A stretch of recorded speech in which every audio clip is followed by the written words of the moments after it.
கங் கணபதியே நம. அனைவருக்கும் வணக்கம். கந்த புராணத்தின் இந்த பதிவை உங்களுடன் பகிர்ந்து கொள்வதில் மிக்க மகிழ்ச்சி அடைகிறேன். இச்சாசக்தியாகிய வள்ளியும் கிரியாசக்தியாக தெய்வானையும் விளங்க ஞானவேல் தாங்கி மயில் வாகனத்தில் வலம் வரும் முருகப் பெருமானை நம் மன வாகனத்தில் ஏற்றி வைப்போம். 16 பேறுகளையும் தன் 12 கைகளாலும் வாரி வழங்குவான் நம் வடிவேலன். கந்த புராணம் 7 உபதேச காண்டம். அதில் 79 ததீசி முனிவரின் தனி ஆற்றல். அகஸ்திய முனிவரும் சிவ பூஜையின் மகிமையினால் விந்திய மலையின் திமிரை அடக்கினார். பிரம்மாண்டமான அலைகளோடு கூடிய மகா சமுத்திரத்தை குடித்தார். மகா கொடியவர்களாகிய இல்வள வாதாபிகளை சிருஷ்டி செய்தார். மேலும் தமிழ் என்னும் மொழியை உண்டாக்கி சாஸ்திரங்கள் அனைத்திலும் பாண்டித்யம் பெற்று விளங்கினார். நடராஜரின் திருத்தாண்டவ நடனத்தையும் பார்வதி பரமேஸ்வரர்களின் திருக்கல்யாண மகோத்சவத்தையும் கண்குளிர கண்டு தரிசித்தார்.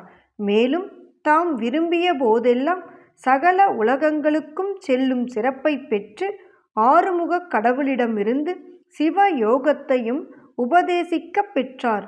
மேலும் சகல உலகங்களிலும் பூஜிக்கும் சிறப்பையும் உலகமெங்கும் நல்ல புகழ்ச்சியையும் அடைய பெற்றார். சிறந்த புண்ணியசீலராகிய ததீசி முனிவர் என்பவர் தம்முடைய சின்னஞ்சிறு வயது முதற்கொண்டே ஷூபன் என்னும் அரசனோடு நட்புறவு கொண்டிருந்தார். ஒரு நாள் அந்த முனிவருக்கும் அரசனுக்கும் சச்சரவு உண்டாயிற்று. அரசனோ சத்திரியர்களுக்குத்தான் பலம் அதிகம் என்று கூறினான். முனிவரோ அதற்கு மாறாக தமது பலமே பெரிது என்று சொல்லி வாதாடினார். இப்படியாக இருவருக்கும் இடையே விவாதம் முற்றி கைகலப்பு ஏற்பட்டு விட்டது. முனிவரோ தன்னை உயர்த்தி சொல்லிக்கொண்ட அரசனும் பதிலுக்கு அம்முனிவரை வஜ்ராயுதத்தினால் அடித்து அவரை உயிரிழக்கச் செய்து விட்டான். அப்போது அவருடைய பாட்டனாராகிய சுக்ராச்சாரியார் அங்கே விரைந்து வந்து இரு கூறுகளாக கிடந்த அவருடைய தேகத்தை ஒன்று சேர்த்து வைத்து தம் சஞ்சீவினி வித்தையினால் அவரை மீண்டும் உயிர் பெற்றெழும்படியாக செய்துவிட்டார். பிறகு சுக்ராச்சாரியார் அவரை நோக்கி, என் அருமை பேரனே, இன்று முதல் நீ சிவ பூஜையில் பக்தி பெருக்கோடு ஈடுபட்டு வர வேண்டும். அதனால் உனக்கு சகல விதமான மனோ விருப்பங்களும் கைகூடும்.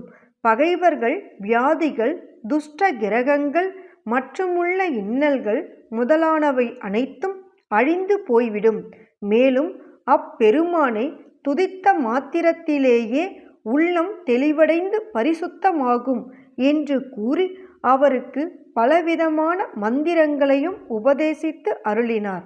அதன் பிறகு ததீசி முனிவரும் உமாபதியை வணங்கி துதித்து அவர் அருளினால் வஜ்ரம் போன்ற எலும்பை உடையவராக இருக்கும் தன்மையையும் யாராலுமே கொல்லப்படாமல் இருக்கும் திறனையும் தயாள குணத்தையும் அச்சமே இல்லாத மனநிலையை வரங்களாக பெற்று மகிழ்ந்தார்.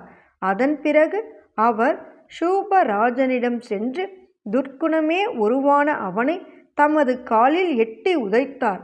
அதை கண்ட அரசனும் அளவு கடந்த கோபாவேசத்தோடு தன் வஜ்ராயுதத்தினால் முனிவருடைய நடு மார்பில் ஓங்கி இடித்தான்.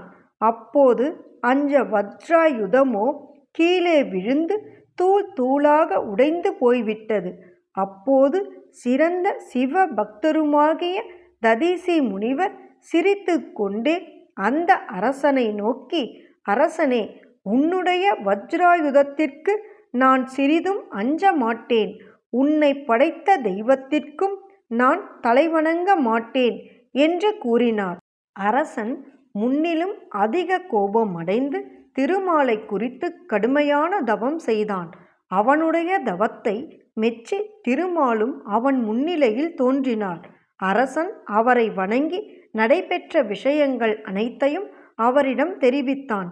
மகாவிஷ்ணுவும் அவனோடு சேர்ந்து ததீசி முனிவரின் ஆசிரமத்திற்கு சென்று முனி சிரேஷ்டரே, என் பொருட்டு தாங்கள் அரசர்களின் பலம்தான் அதிக சிறப்பு வாய்ந்தது என்று சொல்ல வேண்டும்.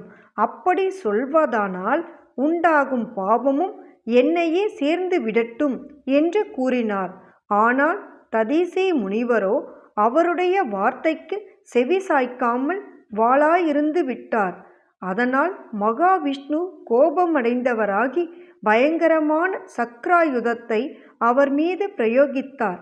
அந்த சக்ராயுதமோ அம்முனிவரின் மீது பட்ட மாத்திரத்திலேயே தூள் தூளாகி போய்விட்டது. அதை கண்டதும் மகாவிஷ்ணு மாயாவிகளுக்கு உரிய மாயைகளை எல்லாம் அவர் மீது பலவாறாகவும் ஏவினார்.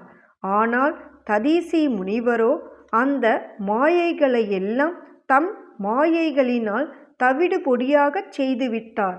அதன் பிறகு அவர் ஒரு தர்ப்பையை எடுத்து அவர் மீது வீசி எறிந்தார். அந்த வினாடியிலேயே அவருடைய சேனைகள் எல்லாம் அழிந்து போய்விட்டன. அப்போது நாராயணர் மட்டும் தனித்து நின்று கொண்டிருந்தார்.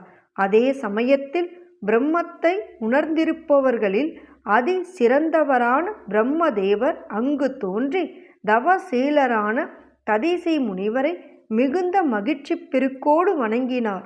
ததீசி முனிவர் தமக்கு முன்னால் கோபாவேசத்தோடு நின்று கொண்டிருந்த மகாவிஷ்ணுவை நோக்கி, விஷ்ணுவே, தலையானது மிகுந்த பராக்கிரமம் வாய்ந்தவரான வீரபத்ரரால் வெட்டுப்படுவதாகுக. பக்த கோடிகள் அனைவரும் அறிவிழந்தவர்களாக பாஞ்சராத்திர நெறியை கடைப்பிடிப்பவர்களாகி எம்பிரானை இகழ்ந்து நிந்தனை செய்து கொடிய நகரத்தில் விழுந்து உழலக் கடவார்களாக என்று சாபமிட்டார். அப்போது பிரம்மதேவரும் கோபம் கொண்டு, திருமாலே, சிவ பக்தர்களோடு நீங்கள் செய்த காரியம் உங்களுக்கே இப்போது தீங்கை விளைவித்து விட்டது. நீங்கள் முனிவரின் சாபத்திற்கும் ஆளாகி விட்டீர்கள். ஆகையால் இனி உங்களுக்கு நன்மையே சித்திக்காது என்று கூறினார்.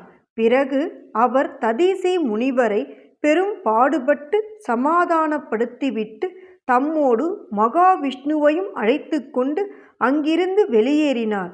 அதன் பிறகு சூப அரசனும் ததீசி முனிவரின் மகிமையை கண்டு மனம் மகிழ்ந்து அவரிடம் மன்னிப்பு கேட்டு அவரையே தஞ்சமடைந்தான்.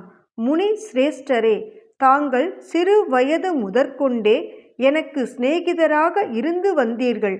இப்போதோ என் தந்தையின் ஸ்தானத்திலேயே தங்களை நான் மதித்து வணங்குகிறேன். தந்தை என்று மட்டுமல்லாமல் தாய், சகோதரன் முதலான அனைவரும் எனக்கு நீங்கள்தான். ஆகையால் நான் செய்துள்ள தவற்றை தாங்கள் பொறுத்தருள வேண்டும் என்று வேண்டிக் கொண்டான். அரசனே, உன்னை நான் இப்போது மன்னித்து விட்டேன். முனிவர்கள் பொறுமையே பூஷணமாக கொண்டவர்கள். நானும் உன்னுடைய நமஸ்காரத்தை என்னுடைய கோபத்திற்கு பரிகாரமாக ஏற்றுக்கொண்டு விட்டேன். அரசனே, எங்களுடைய குல தெய்வமாகிய பரமசிவன் அந்தணரானபடியால் அனைவரிலும் அந்தணர்களே சிறந்தவர்கள் ஆவார்கள். மகாவிஷ்ணு க்ஷத்திரியர்களுக்கு தலைவரென்றும் பிரம்மதேவர் வைசியர்களுக்கு தலைவரென்றும் சொல்லப்படுகிறது. ஆகையால் அந்தணர் முதலான 3 பிரிவினரில் எவர்கள் தங்கள் நெறிகளை மீறி நடக்கிறார்களோ அவர்கள் மகா பாபாத்மாக்களாக ஆகி நரகத்தில் தள்ளப்படுகிறார்கள். ஆகையால் நீயும் திருமாலை வணங்கி வழிபட்ட வண்ணமே அந்தணர்களிடத்திலும் பக்தியும் பிரியமும் கொண்டு விளங்க வேண்டும். க்ஷத்திரிய வைசியர்களை காட்டிலும் பிராமணர்களே அதிக சிறப்பு வாய்ந்தவர்கள்.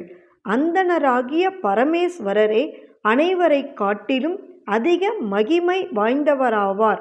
ஆகையால் அவரை தெய்வமாக கருதி வணங்கும் அந்தணர்களும் அத்தகைய சிறப்பு வாய்ந்தவர்தான்.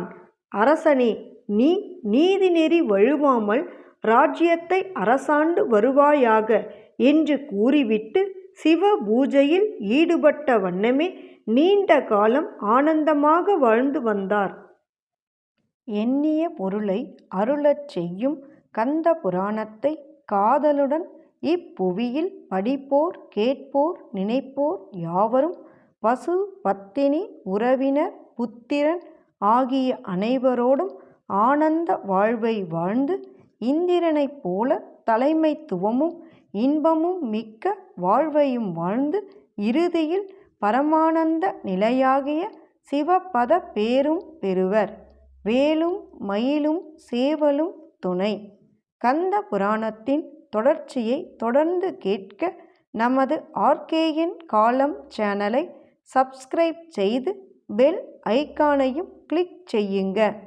இந்த பதிவினை நமது ஆன்மீக அன்பர்கள் அனைவருக்கும் மற்றும் புராணங்களை கேட்க விரும்புபவர்களுக்கும் ஷேர் செய்யுங்க. பிடித்திருந்தா மறக்காம லைக் பண்ணுங்க, கமெண்ட் பண்ணுங்க. தொடர்ந்து கேட்பவர்கள் அனைவருக்கும் எனது மனமார்ந்த நன்றி. நாளையும் வருவான் நமது வடிவேலன்.